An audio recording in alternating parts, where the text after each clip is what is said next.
some college basketball and everything going on in sports in the first half hour. Sophomores were winners tonight in overtime, 54-50. Let's see if we can get the same result out of the varsity. The opening tip is controlled by Jacksonville. They'll be moving right to left as we get things started. They move it around to the right side. Coyne does a nice job of stripping the ball away from Keene as he looks to make a move on the baseline. So quickly a turnover by the Railers.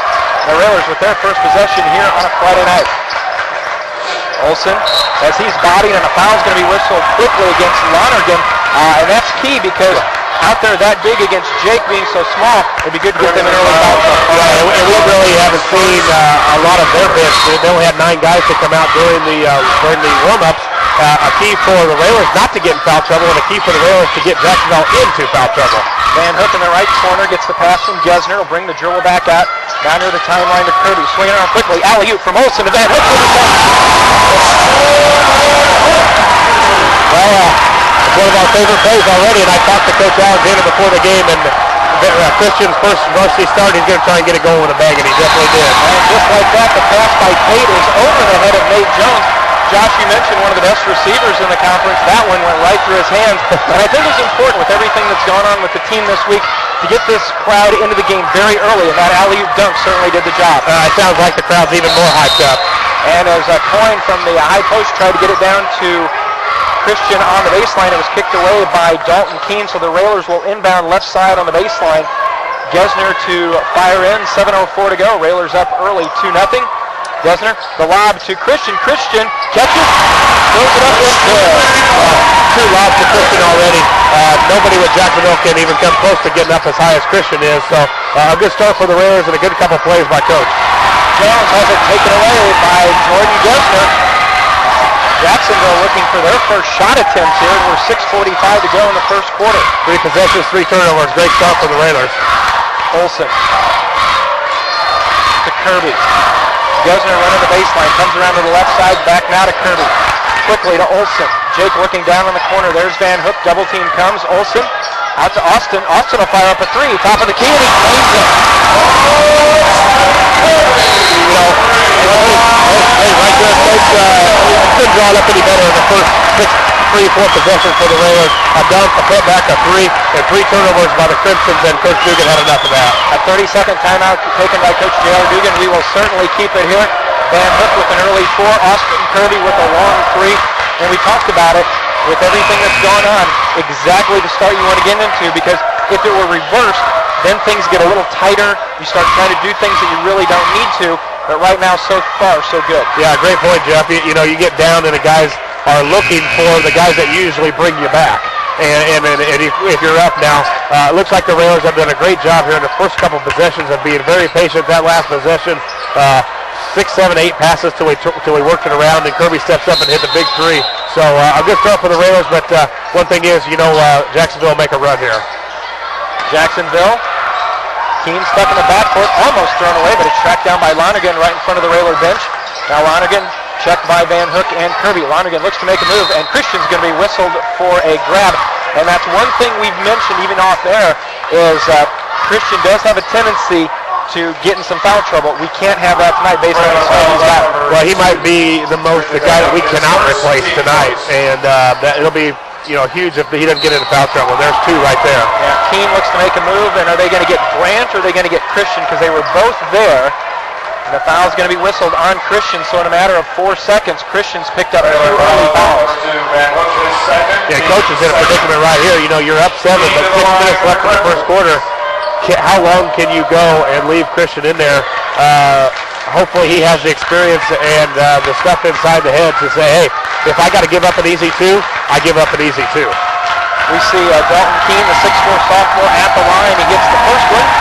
Second one on the way. That's off the front of the rim. No good. Grant Coyne the rebound. We see Matt Hayes at the scorer's bench.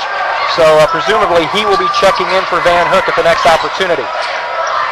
Railers break the pressure into the front court to Kirby. Kirby's picked up his dribble, being hounded by the pressure of Tate. They get it to the free throw line to Coyne. He turns to Gesner, right corner 3 on the way. That's long, no good. And Austin's going to get whistled as he tried flying in for the rebound. He got some ball, but he got a little bit of arm, too, And now Austin will pick up his first foul. It'll go back to Jacksonville. Well, in one way, maybe Jacksonville can get into it, get in the game is the Railers fouling. And, we can't get a situation where we've gotten so many fouls where Jacksonville will get in the bonus and give them easy baskets. We've got to make smart fouls. Aggressive fouls are okay, but you got to be smart too. Matt Hayes into the contest. Matt, the 6'1 junior, replacing Van Hook. Christian, early 4 points, but more importantly, 2 early fouls. Jones tries to dump it down. Ball loose. Gesner comes out of there with it as he rips it away from the sophomore peak. Kirby 1-on-4. He'll hold as he's crossed the timeline. Bounce into Matt Hayes. Hayes on the dribble. Long skip pass across, and it's skipped away and stolen by Jones. Can't make that pass against this defense. No, not across court. They know it as well as the Railers do. Nice pass inside from Jones to Lonergan with the reverse layup is good.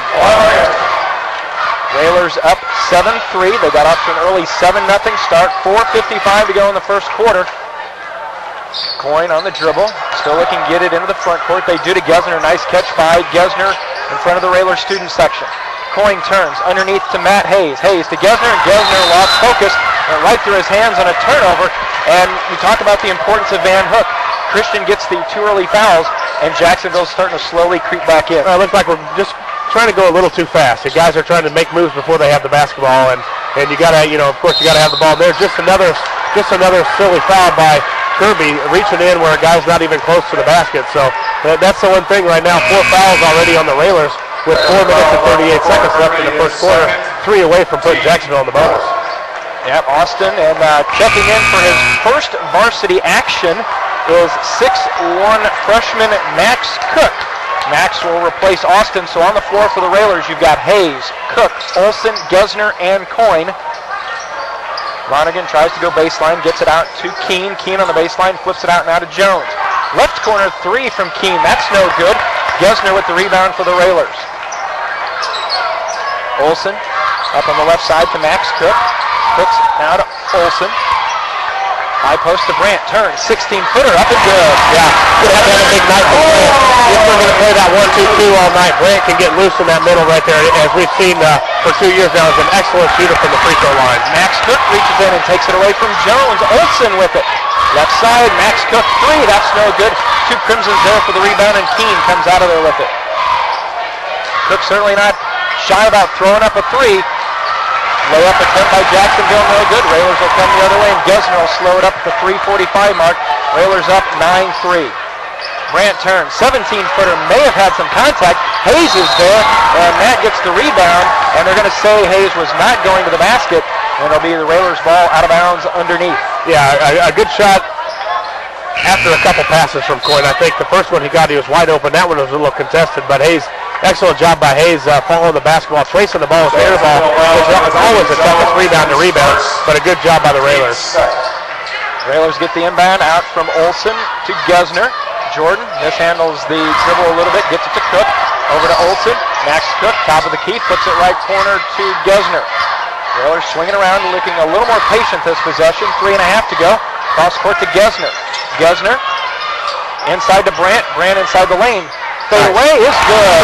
CSA Rizzo got 4, and Railers are up 11-3. Great move by Coyne. He catches it, faces the guys in his face. He takes a 1 dribble and a step back, and just a shot where Brandt's going to have to hit if the Railers are going to be successful tonight. Pete goes in the corner. He's hounded by Cook and Coyne.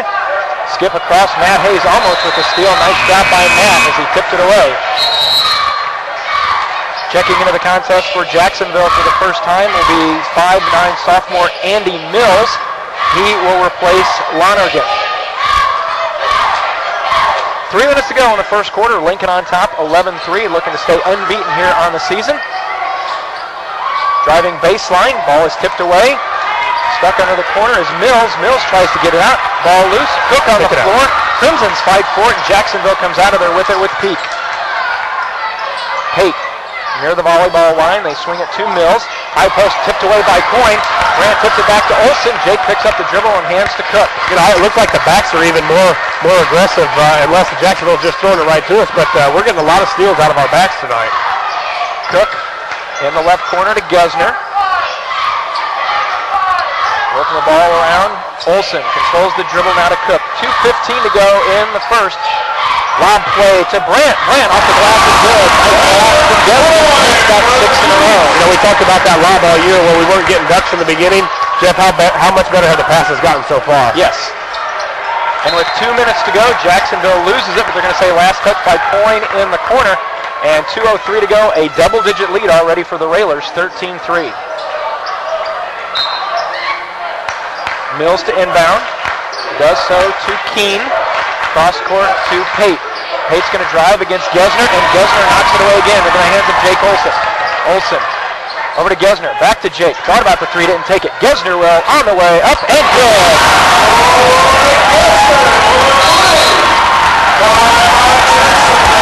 And another timeout taken by Jacksonville with 1:46 to go.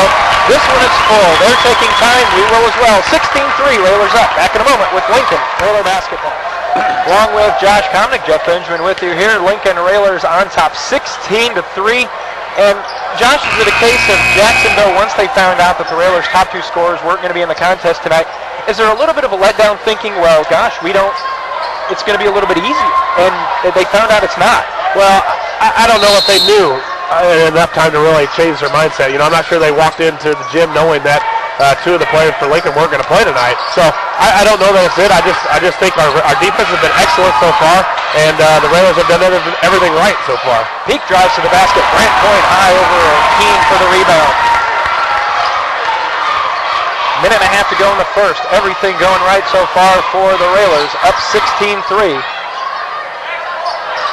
Olsen at the timeline, works it around right side to Gesner. Cook controls now over to Olsen. Gesner, left side, three on the way, spins out, no good. Cook tries to get the rebound, but Pate takes it away for Jacksonville. Mills works into the front court, slips, and he's going to be called for steps. Yeah, 7 turnovers unofficially I have already for Jacksonville. So, you know, the Railer defense has done a lot of that, although they've thrown a lot of passes right to us. Into the game for the first time for the Railers, Andy Cruz, and also getting his first varsity minutes of the season, 5'7" sophomore Will Podbelsic.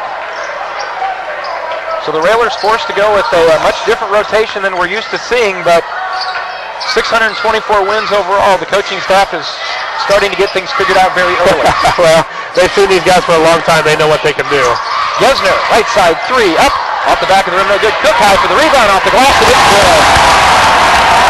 Well, Cook, just a freshman, played I think every minute of the sophomore game, has really shown beyond his years already. Excellent passer, ball handler, crashes the offensive boards right there. 18-3. Lonergan tried to take it, and he just lost control right in front of Andy Cruz. Not the guy you want to run into. I think Lonergan finds his physical match running into Andy Cruz. Yeah, Cruz will not back down. I can guarantee you that. 13 seconds to go. Railers up 18-3. Andy at the free throw line. Turns, finds Coyne. Back on top to Gesner. Down to 6. To 5. Got to look for a shot. Cook. Out to Will. Will steps in. 3 on the way. Off no good. Andy with the putback. Oh, not go down. At the end of 1. Railers on top. It's Lincoln 18. Jacksonville 3. Back with the second quarter in a moment. You're listening to